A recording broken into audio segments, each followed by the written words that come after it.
भाइयों नमस्कार, मैं अंकुश देवल, आपके अपने यूट्यूब चैनल में फेसबुक पेज लव किसान में आप सभी का स्वागत है। भाइयों आज मैं आया हूँ कुलदीप चाचा जी के खेत पर और इन्होंने गन्ने की बुआई चालू कर दी है, वो भी सिंपल विधि से और ट्रंच विधि से। ज़्यादातर किसान भाई इस टाइम बिल्कुल फेल हो रहे हैं और ट्रंच इस बार बहुत कम बोई जा रही है और ज़्यादातर गन्ना जो बोया जा रहा है 0118 और 11015।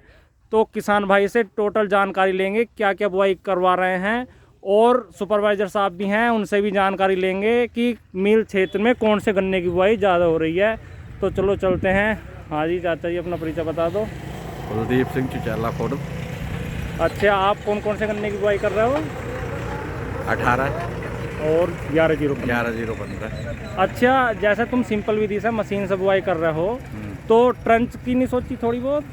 ट्रंच बोया था पिछले साल, हमें तो पसंद ना आया। अच्छा, जहाँ भी मैं जा रहा हूँ इस बार ट्रंच को सब मना ही कर रहे हैं और अपने जैसे छोटे ट्रैक्टर के इम्प्लीमेंट्स और छोटे ट्रैक्टर उन्हें भी बेच रहे हैं। तो आपने कुछ सोचा था पहले कि जैसे ट्रंच बोने की स्टार्टिंग करें और बात को बढ़ाएं? ना, हमने तो 10 बीघे ट्रंच बोया था पिछले साल। अच्छा, मैं इम्प्लीमेंट जब ही लेंगे जब कोई रिजल्ट मिलेगा। हाँ। ट्रंच से सादा वाला ज़्यादा निकल गया तो क्यों वो मैं ट्रंचर क्यों 10 लाख रुपए उसमें डालने सोच में। नहीं सही बात है बिल्कुल। अच्छा, जैसे 0238 किसान भाइयों का बहुत हल्का निकल गया, सूख गए, आपका क्या रिजल्ट आया? 70 कुंटल का निकल गया। मैं तो 38 बोऊंगा, बाकी सब। देखो भाइयों, उधर इनका खेत एक खाली है, उसका पलेवा हो चुका है, उसमें 0238 बुआई की जाएगी और बहुत ही अच्छा एवरेज इनका 70 का आ रहा है। और जैसे आपकी पेड़ ही निकली उसका भी एवरेज बढ़िया है। पेड़ भी बढ़िया 58-57 का एवरेज है सब। तो कुल मिलाए के बात यह है 0238 के मुकाबले कोई वेरायटी अभी नहीं तो है। कोई आई ना।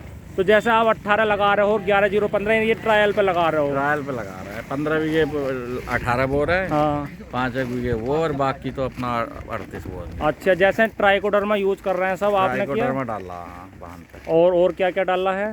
वाहन पे ट्राइकोडर्मा डाला और मील पोटास दे रही हो वो। अच्छा, आप भी आओ। हाँ। अच्छा, आप जानकारी बताओ मील द्वारा क्या क्या किसानों को सहूलियत दी जा रही है? मील द्वारा अभी बुआई के टाइम पे यूज़ करने के लिए सॉइल ट्रीटमेंट के लिए ट्राइकोडर्मा अवेलेबल है। हाँ जी। और उसके साथ साथ बायो पोटास भी अवेलेबल है। अच्छा, जिसको आप बुआई से पहले आखिरी जुताई पे उसको बखेर के और सॉइल में मिक्स करवा सकते हैं। अच्छा, कुछ छूट वगैरह भी है उसमें? एक्चुअली पोटास जो इसमें मार्केट रेट आ रही है, हाँ। वो आपको पड़ रही है लगभग 1750 रुपये। अच्छा। उसमें 60% है। हाँ। और ये वो केमिकल बेसिस पे है। और हमारी जो मील की बायो पोटास है कम्प्लीटली ऑर्गेनिक बेस पे है। अच्छा। और इसमें 14.5% सर्टिफाइड गवर्नमेंट द्वारा अप्रूव्ड 14.5% पोटास इसमें अवेलेबल है। और ये पूरा ऑर्गेनिक बायो पोटास है, तो कोई केमिकल एडेड नहीं है। अच्छा। और अगर आप एक एवरेज लेंगे कि आप अगर 60% वाला आप यूज़ कर रहे हैं 1 एकड़ में, तो अगर वो आपका पड़ रहा है 1750 का। और ये आप अगर 14% वाला हमारा बायो पोटास यूज़ करेंगे तो आप एवरेज लगा लो कि 14-5-60। अच्छा, कि अगर आपको 60% पोटास अगर आप हमारी पोटास से कंप्लीट करना चाह रहे हैं उस रेशियो में जो आप मार्केट से ले रहे हैं केमिकल वाली, तो इस हिसाब से आप देखेंगे तो ये आपको 3-15 ये आपको 1500 में पड़ गई। वो आपकी 1750 की वो केमिकल है, ये ऑर्गेनिक है। कुल मिलाकर फायदा है, बहुत बढ़िया फायदा है। ट्राइकोडर्मा छूट पे मिल गया। ट्राइकोडर्मा जो अभी जो लास्ट बजट में जो हम लोगों ने अभी डिस्ट्रीब्यूशन किया है, वो अभी चल रहा था 50% डिस्काउंट पे। तो उसका रेट जो आ रहा था लिक्विड वाला जो था उसका रेट था 208 रुपये। और अभी जो नया बजट आया है उसके अकॉर्डिंग उसमें जो 50% जो डिस्काउंट दिया जा रहा था उसको अब 25% कर दिया गया है। तो करंट सेशन में अब 1 मार्च से जो भी ट्राइकोडर्मा डिस्ट्रीब्यूशन रहेगा वो रहेगा 351 रुपये पे। उससे भी 25% का डिस्काउंट रहेगा। पाउडर वाले में भी हमारी यही स्कीम थी। अच्छा, जैसे बीज आप बुआ रहे हो 0118, 11015 और 15023, इसमें कुछ कंसेशन दे रहा है कि मील? एक्चुअली सीड की अवेलेबिलिटी इसमें बहुत कम है। हाँ जी। तो हम लोगों ने ये किया है कि जिन किसानों के पास सीड अवेलेबल है, तो जिसके पास सीड अवेलेबल है हमने सीड रिजर्व कर दिया है। अच्छा। और कोशिश ये कर रहे हैं कि सीड रिजर्वेशन के बाद जो जितना सीड मैक्सिमम अमाउंट में अब हमारे फील्ड में हमारे सर्कल में अवेलेबल है, वो हम मैक्सिमम ज़्यादा से ज़्यादा किसानों तक डिस्ट्रीब्यूट करवा दें।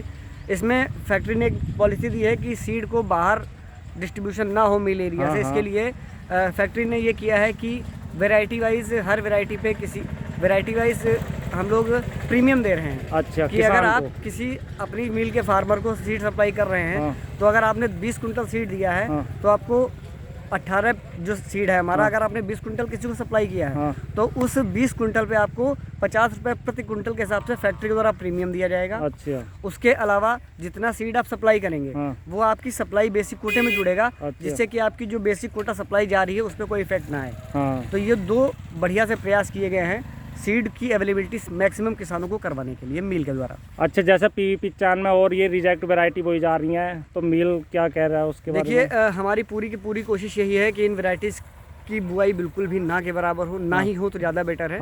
उसके अलावा कुछ लोग हैं जो नहीं मानने में आ रहे हैं, तो मिल का ये साफ साफ कहा गया है मिल द्वारा, और हम लोग अनाउंसमेंट भी करवा रहे हैं, बैनर भी लगवा रहे हैं कि जो आउटसाइड ऑफ द स्टेट की वैरायटीज़ हैं उनकी बुआई बिल्कुल ना करें, क्योंकि सर्वे के टाइम पे आपका सर्वे नहीं होगा। और अगर आप वो सप्लाई करने की कोशिश भी करेंगे तो मिल द्वारा उन बीजों की केन सप्लाई नहीं ली जाएगी। अच्छा, और जैसे ये अब चाचा जी आप ये बताइए, जैसे मशीन द्वारा बुआई की जा रही है, इसमें कुछ कंसेशन जैसे कि लेबर की कॉस्ट भी घटती है और जमाव भी अच्छा था? लेबर मिलती ना ये दिक्कत सबसे बड़ी है यार। जमाव सही आवा है, अगर सही करके वो मशीन वाला सही बो रहा ये तो जमाव भी अच्छा आवा है। सबसे बड़ी दिक्कत तो ये है ना, लेबर ना मिलती काम के लिए, और भजा दौड़ भी बंद है। बिल्कुल भजा दौड़ भी बंद है। अच्छा, इस पर जैसे आप ये बुआई चल रही है मशीन द्वारा, तो इस पर बाद को मैडी फिरवाओगे क्या? कल फिरवाएंगे मैडी। अच्छा, तो भाइयों देख लो 11-0-15 और 0-118 की बुआई चल रही है, और ज़्यादातर किसान भाई इस टाइम 0-118 ही की बुआई कर रहे हैं, क्योंकि 0-238 ज़्यादातर किसान भाइयों का गन्ना सूख रहा है, लेकिन इनका 0-238 भी बढ़िया निकल गया है। और कुछ किसान भाई ऐसे हैं जिनका 0-238 अच्छा निकल गया है, तो उनका एवरेज अच्छा आ रहा है, तो 0-238 की बुआई कर रहे हैं। लेकिन 0-238 में ट्राइकोडर्मा का यूज जरूर करें बुआई से पहले। हाँ, तो इनसे एक बार और पूछते हैं। हाँ जी, 0-238 जैसे कोई बुआई कर रहे हैं तो क्या क्या सावधानी करनी चाहिए? पहली बात तो अगर हो सके पॉसिबल हो तो 0-238 की बुआई बिल्कुल ना करें। हाँ जी। अगर कुछ कारण है कि आपको सीड अवेलेबल नहीं हो पा रहा है तो पहली बात तो आप उस खेत से सीड लीजिए जहाँ पे बिल्कुल रेड रॉट का इफेक्ट नहीं है, और वहाँ से आप बीज लेके पहला काम आपको ये करना है कि गन्ने का नीचे का 1/3 पोर्शन आपको छोड़ देना है। टॉप का जो 1-2 भाग बचा उसकी आपको बुआई करनी है। बुआई करने से पहले सॉइल का ट्रीटमेंट ट्राइकोडर्मा से बहुत ज़्यादा ज़रूरी है, ताकि रेड रॉट का जो फंगस सॉइल में अवेलेबल है उसका खात्मा हो सके। उसके बाद जो आप सीड ले रहे हैं ऊपर के 2 पार्ट का, उसकी आप सिंगल बड अगर हो सके तो, नहीं हो सकता है तो आप उसकी डबल बड, अच्छा 2 बड से ज़्यादा की कटिंग सीड मत करवाइए। और उसके बाद आप किसी भी बढ़िया इंसेक्टिसाइड और फंजीसाइड से सीड का ट्रीटमेंट कीजिए।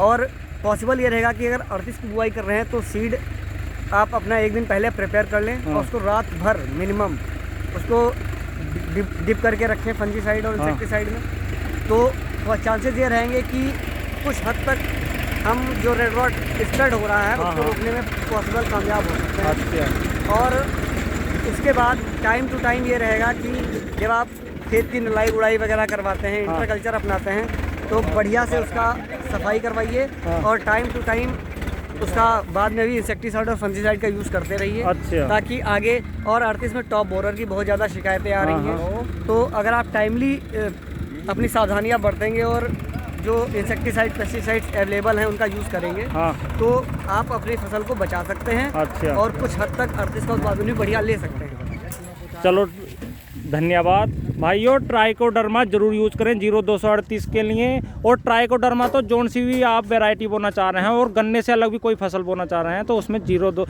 ट्राइकोडर्मा का यूज जरूर करना चाहिए। भाइयों वीडियो आपको कैसी लगी है कमेंट में जरूर बताएं। धन्यवाद, नमस्कार।